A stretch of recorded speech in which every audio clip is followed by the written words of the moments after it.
What's up, everybody? This is Pastor Sam. And this is Danny. And together we're exploring the big story. The big story. Yes, and it's a great story. Man, and as with all stories, there's drama, there's tension, and then there's this time of hope. And, I think the story reaches at that point here. So, but man, let's give them a little background what we've been up to. What is that? We've been preaching about God's story from Genesis to Jesus. And every week up from now until Easter, we're going to walk you through those big stories that seems almost like, I've heard that story before. But, man, we want to challenge you to just tune in because God's going to teach you something new in this season. And that's what cool. It's about. So, I like that. Look at you. I like that. That's pretty good. I'm very soft-spoken. You are very soft-spoken. I call that BS right there. That's what I call that. Blowing smoke. That's what I do. He was talking about that the other day. I'm soft-spoken. I was like, stop it. That's not true. But today we're focusing on one of those questions that, we're in this curiosity overview kind of idea. We believe the curiosity is something that God has put in the heart of man. I think that's a good thing. So asking questions is good. So we not only ask questions here, we have the Wednesday night questions. And that's what I was going to say. Maybe it'd be a good time to just, if someone is watching for the first time, what the heck's going on here? Well, we're going to that big story. We have the sermons. Then we have these podcasts that kind of goes into that. And then we have a session where if you didn't like what we talked about and you have your own questions, let's bring it to us on a Wednesday night and let's talk about those. Yeah. You can ask those questions ahead if you'd like, which would be helpful.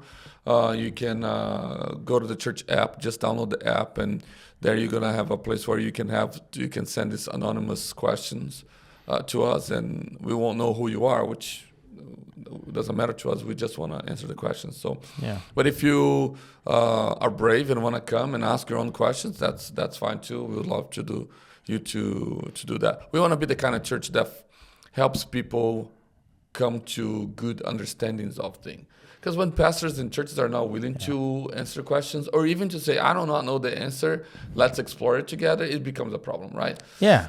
Why can pastors say, I don't know? Why does leaders don't like to say, I do not know the answer to that? Let me get back to you. At the root level, pride, right? You're in a position where people look up to you. So the minute you tell them like, oh, I don't know, then your credibility comes into play. Does it? In your mindset, in your mind, your credibility comes to play. But I think I'd rather a leader be honest with me. Yeah, I don't be like, lie to me. I'm okay to say, hey, you know what? I don't know that answer, but let's see if we can figure it out together. I thought you did a great job of conveying that, like on Sunday when you talk, like, hey, we're gonna do a journey together, and we'll both learn something about it. So, all right. Speaking of questions, the question for this week is, why would God choose one family to bless the world? Yeah, doesn't that, isn't that unfair? Isn't choosing one nation unfair? Well, let's be honest, right? You hear that question, and this part of the Bible feels almost uncomfortable, right? It feels like, why would God pick one guy, one family, one nation? I think of words as I hear that question: exclusivity. Favoritism. We're in a world of inclusion, right? Yes, unfairness. That's unfair. Why Abraham? Why Israel? Why why not just bless the whole entire world? I don't know. Maybe I don't know. And I don't think those are hostile questions. No, those are valid questions. That's moral questions. That's moral questions in our minds. I think they come from this deep understanding that we must have, and goes back to what I said in the podcast before. If God is good, why shouldn't he be fair, right? And in our minds, what is fair and what is fair in the mind of God, I think it differs. I don't think it differs. It differs, right? Fairness, at least in our minds, usually means treating everyone the same, treating everyone equal. And I think there's a parable about that. People should go read that one. What parable? It's a parable about the people who came and work to work a full day and work a half day, and he's like, hey, you got what you deserve, right? You got what you got. You got what you get. Yeah, and I think a lot of people, I think we have a misunderstanding what fairness is. Which maybe is not. I think it's kind of good because if we were to come back to what is fair, what is not, then I don't know if we want the consequence of that. No. right? Yeah. And I don't want us to be defending God here. No, either. no. I think God doesn't need a lawyer. He speaks for itself. But that's, I think, is where people go. It's choosing one nation. Yeah. Is that not unfair? Yeah, but you know what? I don't get about this, like this, because it's funny, because it's so funny when you're doing stuff, because in my small group we're reading Romans, Okay. and in Romans 11 we talked about this whole idea, like, did God abandon Israel? Okay. So it kind of came back, and I preached on Abraham, so I was actually equipped to kind of answer that, and I was like, wait, we miss what God is talking about in the text itself. I mean, he says, he chooses Abraham to bless all nations. Right. So where in that text does it speak exclusivity? Well, doesn't he say, I will bless you, so you bless all the families of the earth? Yeah, it's a sevenfold promise in that whole text about the blessing, right? Yeah. And it does start with Abraham, but does. then it overflows, and that's channels for us. But and so people think that God choosing Abraham is like a privilege, and I don't think. And I don't think God chose him for privilege. I think God chose him for a purpose. Yeah, I think. I think blessing is a purpose. Like, the text itself say, I will bless you, so you will bless all the families of the earth. Well, actually, let's read that text. It's Genesis chapter 12, verses 1 through 3. All right. Now the Lord said to Abraham, come from your country and your kindred and your father's house to the land that I will show you, and I will make you a great nation, and I will bless you and make your name great, so that you will be a blessing. I will bless those who bless you, and I will dishonor you. And him who dishonors you, I will curse. And in you all families of the earth shall be blessed. And I like this part. So Abraham went. Abraham went, yeah, and I think, like, the thing about it, it says all families, not one family, all families. But the people think it's a privilege, and I was like, it is not a privilege. It's not God saying I love you more, or God saying I'm going to start with you. Well, it's funny you say that, because I had this written down. Israel wasn't chosen to be privileged; they were chosen to carry responsibility. Yeah, it's a purpose thing. Yes, it's not. Yeah, privilege versus but purpose. Here's the thing: when we're given responsibility, when we're given purpose, which we have today, like love your enemy. The other day I was someone on my social media feed who plays the righteous individual, right? Is on the is going doing his thing on Facebook, right? And I'm like, and he's like criticizing the opposite view, people who are opposed to him. And I always wanted to say, like, the purpose that we have been given is not to bash people, it's to love your enemy. If you have enemies on social media, why are you bashing them? Why aren't you loving them? What is the best way to love someone? Maybe it's not to bash them, right? Yeah.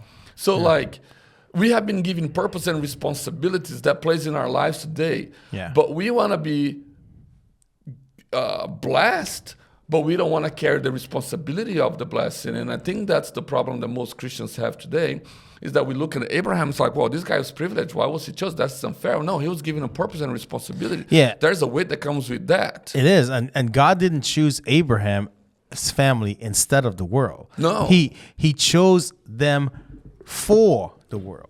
Right, it's a key difference here. Not of the world, but for the world. And from the very beginning of this, God's plan wasn't a global thing. It was global. It's not a tribal thing, right? Sure. It's not a singular people or anything like that. And I think even in the text as we just read, it shows us that. So Israel was meant to be the vehicle, not the destination, right? And where is the destination? Destination is Jesus, and who is Jesus for? All people. There's room on his bus for everyone, right? If you think about not only for the poor, not only for the neglected, not only for the widow. God is for everyone. But sometimes though, Christians, right? They see people who have just been a wreck in their life and come to Jesus, and they're not happy for them. I mean, that's kind of sad, because that's not what God is wanting. That. So I think a lot of times when we think of this idea of favoritism, why didn't God choose me, or why didn't this person choose me? It's about this idea of being chosen feels exclusive, right? And when we assume someone is chosen, that means other people are ultimately rejected. Well, but that's not the case here. But here's the thing too: when you say the word chosen, there, sometimes we think the word people, those who are chosen, gets to hoard all the blessings of the world, and nobody else gets to get any of it, right? Because that's actually the favoritism and privilege. This word privilege and favoritism comes from me, in my mind, comes this idea that, because these people is privileged and chosen, they get the opportunity to hoard all the blessings because they're first, so they get to hoard all of it. And that's not the case, especially with Abraham. He wasn't giving blessings so he would hoard it. He was giving blessings so he would be the channel by which all the blessings would flow in the life of other people. Yeah. I go back to the word I said. It's about mission. And we don't want to be, we want the blessings, but we don't want the responsibility that comes with the mission of distributing that blessing. So we have this twisted idea of what it means to be chosen by God. Yeah, and I think choosing isn't rejection in this case. It's assignment, right? Yeah. It's the assignment. God chooses the family to carry the blessing outward. It's never an inward thing. And I said when I preach, I said we're not blessed to be a conduit. We're blessed. We're not blessed to be a cul-de-sac. We're blessed to be a conduit, right? We can't just hoard it, which is what you're kind of talking about. So I like this. So we know that God chooses Abraham and his family. But the other question is, why Abraham? He's flawed. He's not like. He's not he's flawed. He's fearful. Like, how does the promise move the history forward? I mean, you look at Abraham. He's not powerful. At least it doesn't play that. No. He goes down to Egypt where he gets Hagar, and then he comes up a little bit rich and a little bit more powerful, right? But at the time of of the covenant here, of the call, he's not powerful. He's not young. So he's not like a young buck here that, he's not proven. And if you keep reading, he's not brave, right? He doubts, he lies, he tries to help God fulfill his own promise. Like, this guy's messed up, right? In so many different ways. He's flawed and fearful in so many different ways. It's not even funny. He actually creates more problem for God in the process than solutions. I mean, there's a study I did called The Eternal Struggle, which shows and it's it kind of pivots in on Abraham a little bit, amongst other things too as well. But it talks about how he did obey, but he didn't obey completely, right? Oh yeah. Like, he took Lot with him, he took his father-in-law with him. He wasn't supposed to do those things, and he finds himself in a situation where, as you're talking about, is he's trying to do good, but he actually does the reverse. He actually lies to protect himself in Egypt. He doubts God's promise. He tries to fix God's plan himself, and he gets afraid and he wants to take shortcuts. So I think Abraham is not the ideal character, but it shows you at the best sovereignty. Ordinary. Yeah, but it shows you God's sovereignty in all of that, right? And I think that's the and the thing about it, I would say, like, if God wanted a perfect person to move his plan forward, guess what? Pick me. We'd still be over there back in whatever days. You're it right. wouldn't move forward. No. So I think a lot of times we disqualify ourselves before God versus God not doing that to it. We do it all to ourselves. Well, maybe the story isn't about Abraham. What is it about that? Maybe it's about God's sovereignty. Well, maybe it's about God. Well, maybe it's about God's faithfulness. Maybe it's about God's plan. Maybe this is not about Abraham at all.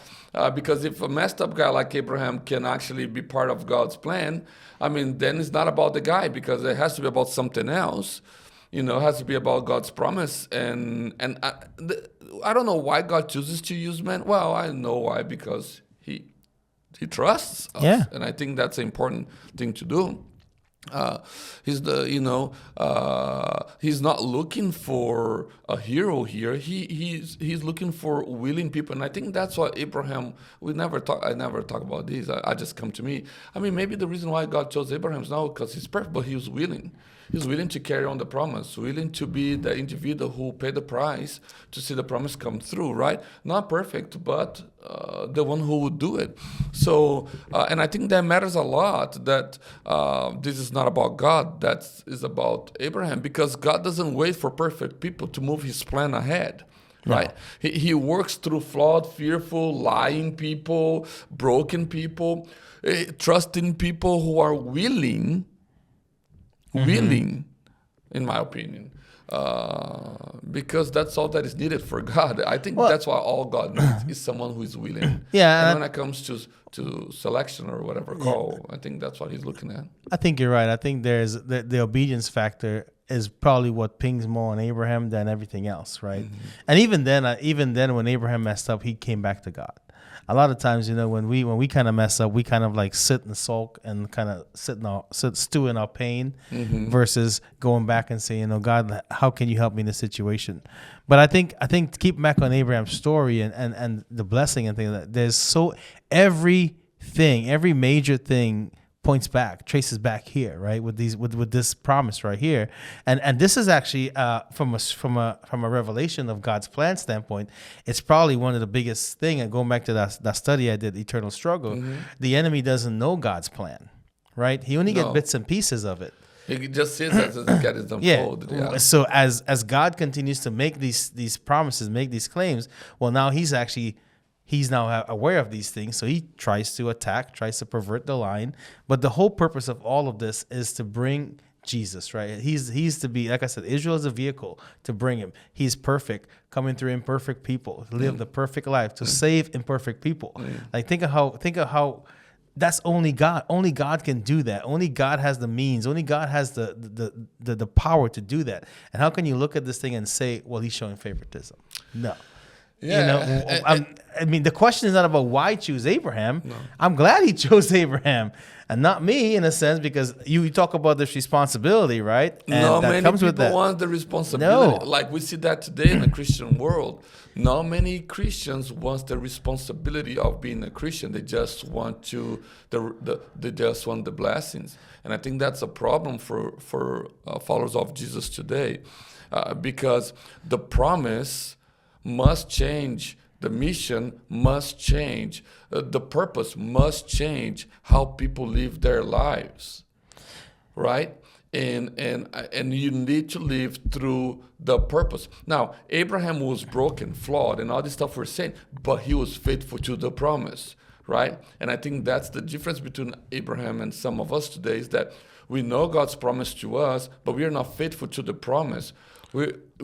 Not only that too as well. I think he chooses Abraham not because he's strong or he's done anything great, but Abraham, he's chosen because he's willing to trust God. Not only trust God, because trusting God is one thing, but what Abraham does next, which you read at the last end of it, because it seems like a throwaway line, but you read it says, what did he do? He went. He moved. How many times do we sit and say, I trust God, but we don't lift a finger or we don't do anything? We sit and we just wait. No, he trusts God enough to move, to go to a land where I will show you. Well, I'll be asking questions. Hey, they got good water down there? How is the plumbing? These are things Abraham didn't ask those things. At least we don't read it in the text. It simply says he went. And it makes me think about like the promises of God, the sending of God brings the future into the present, because you start living in that right now, right? You trust in God, so you start living that promise right now, which creates hope, which creates movement in the life of individuals, which changes history. And I think that's what is so striking for me, is how promises should change how people live their lives.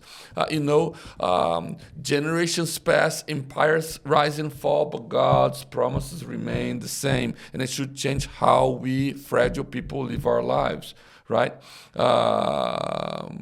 And how we are called to shape history by trusting God in what He went. Go, and you went. Yeah, which is not good English, but He said, "Go, and you went." Yes, go. Here I am. Send me. I'll go. Yeah. All right. I think one of the angle I think people miss about this thing about God's choosing strategy, in a sense, if you want to call it that, is that He often works through history. He doesn't work around it.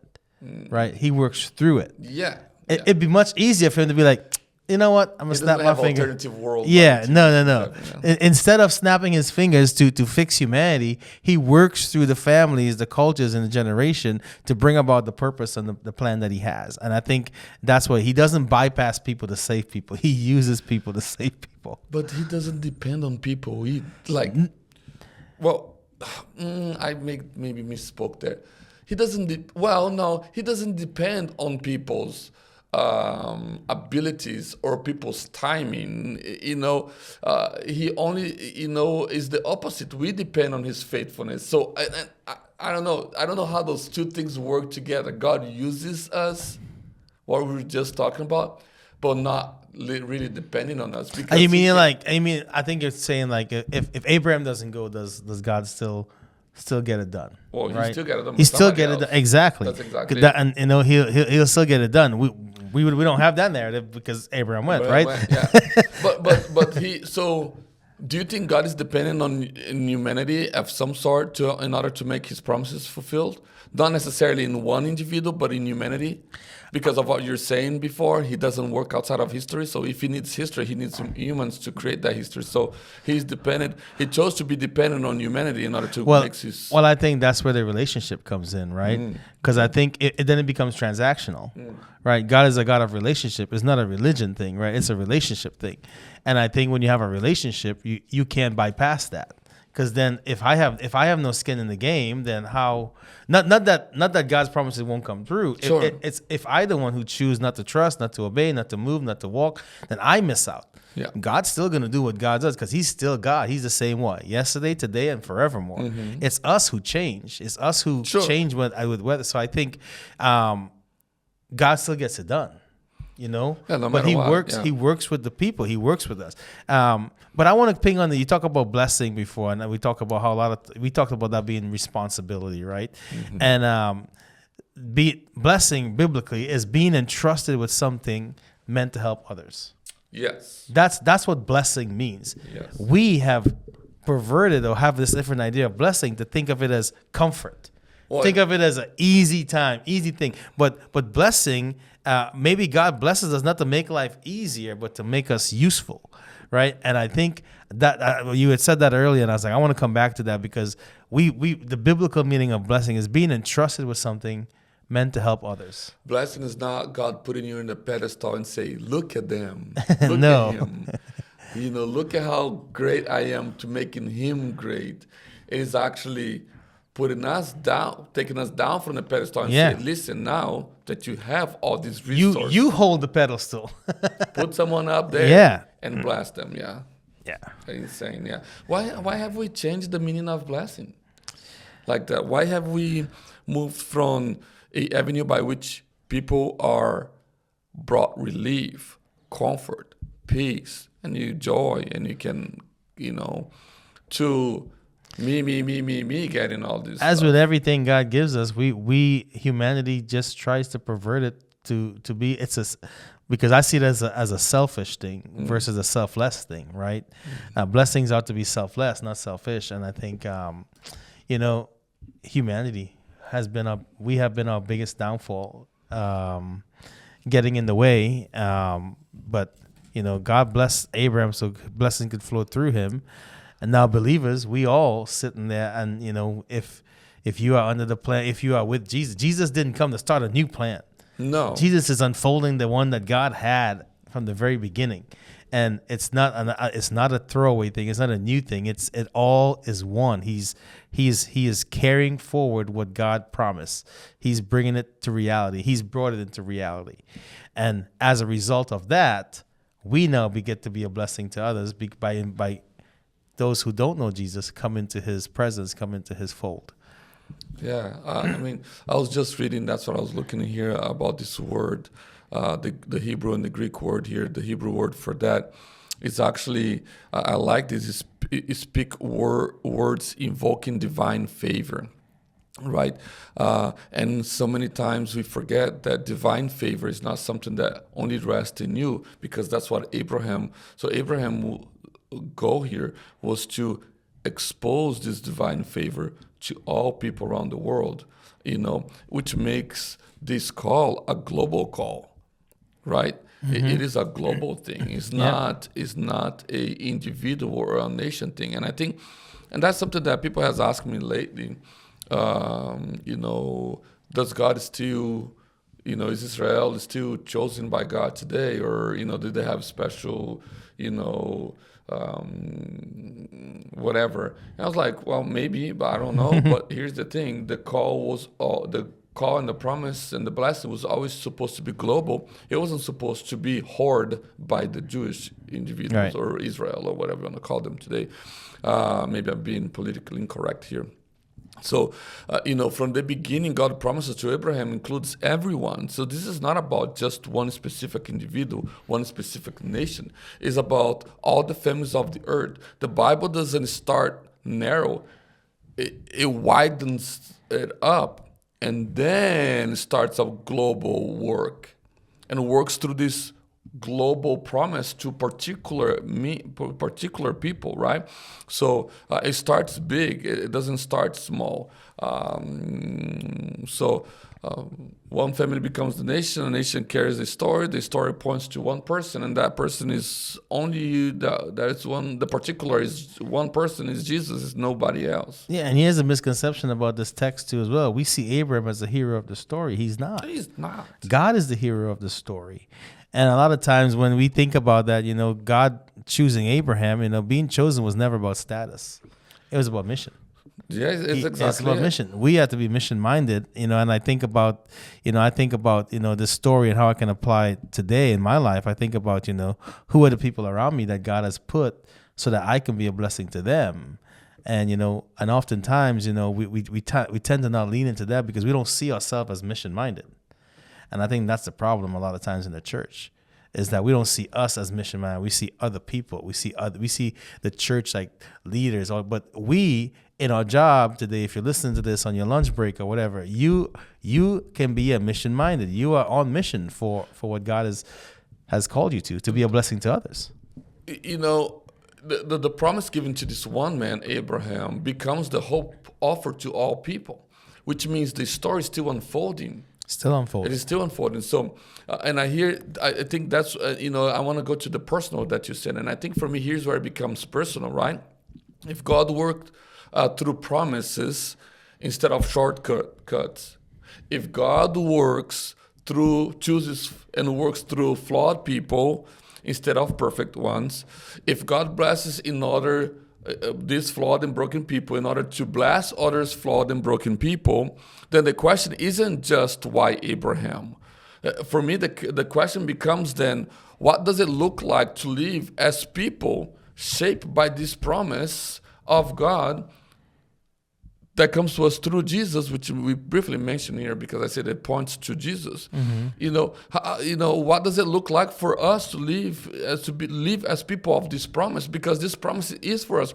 God promised Abraham to bless the world. That blessing came to us through Jesus, and so Jesus doesn't say hoard the blessings. He says what? Go into all the nations, preach the gospel, give them the same. Teach. Give them each hope what you have. That's exactly it. So, people say the Beatitudes, I might be a little bit polarizing here.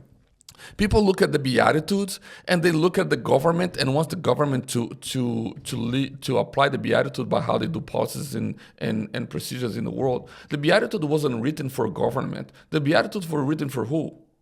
For us. For individuals. Yep. Right? We want people to change the world, not us to change the world, right? Jesus, this promise that we are talking about of blessing, of being a blessing, it wasn't something that was instituted for people out there. It was instituted for us, right? And so God calls us to be a blessing to other people, not expected other people to be a blessing to other people and you sit and watch or being the only receiver of the blessings. And I think this is a selfish way of in the Christian life today. We're just sitting and wanting to be blessed and not to give nothing in return, and expecting other people or government to do the blessing, right? We are all like, people are like, well, we got to take care of the poor. And I'm thinking like, well, when was the last time you went to a homeless shelter and told a homeless, hey, come over to my house, let's eat at my table? Oh, it's good to have the homeless shelter feed people, but you don't want to feed people. But right? they say there's a word for that, you help but from a distance. There's a line that you won't cross, but you're helping, but I'm helpful. I'm being helpful. Yeah. Oh, it's too dangerous, Pastor Sam. Oh, well, sure, okay, I understand. Yeah. But you require others to do it. Namely, in the U.S. right now, the government, you want them to do it, but you don't want to put skin in the game. People who trust before they see, people who move before everything makes sense, people who believe that God is still working through imperfect lives to bless a broken world is the kind of people that God is looking for.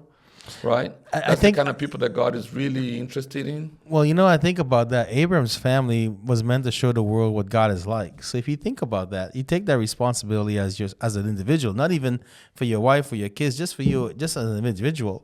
Like, how am I representing God to people? It's like, we're to show people, like, we're to be Christ-like. We're to show grace, exercise patience, be integrable, show forgiveness. Sometimes we're not the only Bible that. Sometimes the Bible is not the only thing people see. It's the people, and that speaks more than anything. What I find very interesting about this whole thing is Abraham never lived to see the promise fulfilled, but yet he did his step of obedience, the things that he built during his time, the future, which us today are recipients of that promise, right? And a promise is not something you receive; it's something you pass on. So Abraham passed that on. How are we passing on these promises? How are we passing on these things, these blessings? And I think a lot of times we like to live in the here and now. We want to see it now. But I think about it as we were talking. It's like Abraham never lived to see the promise fulfilled. Right? But sometimes think about the trust in that. To live your whole life in a way that will be something that you never get to see. But look at where the world is today. Today we are all. I sang that song, Father Abraham, and But and you cheat on that, by the way. How? Because you did all at once, you gotta go one at a time. I did one at a time. Yeah, right. Not on second service. I'm like a what they call those dolls. You start shaking, everything shakes. Bobbleheads, Bobble Buddy Hug. Yeah, So maybe God didn't choose one family because He loved everyone else less. Should we be bringing here to a conclusion, maybe? Yeah. I mean, I think I think overall, I think one of the things that when we ask why one family, the answer is actually beautiful. God really didn't choose one family. He was already planning to reach every family. Every family, yeah. And the promise didn't stop with Abraham. It's through Jesus that the promise now reaches us and it moves through us. So the real question isn't why did God choose Abraham? The question is, who is God trying to bless because He's chosen me? Oh. Right? And I think that's a question. Cool. That's a question we have to wrestle with. Like, say that again. Why is what? Who is God trying to bless because He's chosen me? For the purpose and path that He has for me. Abraham didn't see the whole promise fulfilled in his lifetime, but because of his obedience, the story moved forward, and that should be the truth for us. We may not see all that God is doing through our faithfulness right now, but we trust in the bigger story, right? Yes. And then, see my pun there? Yeah, I Come like back that. to the big story.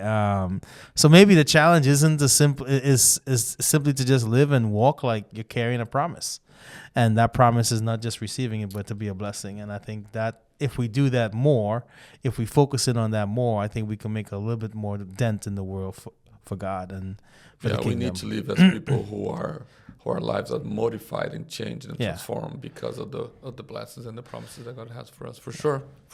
I like that. Yeah, Good job. Promise didn't stop with Abraham, and it's not going to stop with us. No, So. and well, maybe if we don't carry on our responsibility and do what God does, well, He will use somebody else. Yeah. He won't use us. Yeah. Remember, God's sovereign. But yeah, that's all we got on Abraham. I think it's been a good episode. I would encourage you guys to read more about Abraham. It's a great story. A lot of drama in that story too as well. Yeah, I mean, if you just pick up on Genesis chapter 12 and keep on going, I mean, there is a lot there. I mean, there is some cool stories, right? Yeah. God rescuing Lot. That's a good one. Lot, yeah. With Lot's wife. Abraham believed in the resurrection before there ever was one. That is right. I mean, it's insane. It's a great story. Abraham's wife played matchmaker. Well, I was going to make a joke. I was like, man, I wish I was Abraham. That's a joke. We can edit that part out. He's like, hey, go get that one. Go get this one. And like, okay, all right, got it. I'm joking. Yeah. Anyways, there's a lot there. Well, thanks again, as always, for taking time out of your busy day. It's always good that you join us. Hopefully, it was thought-provoking in some ways or not, and brought some new thoughts to you. So, yeah. See you in the next one. Be blessed.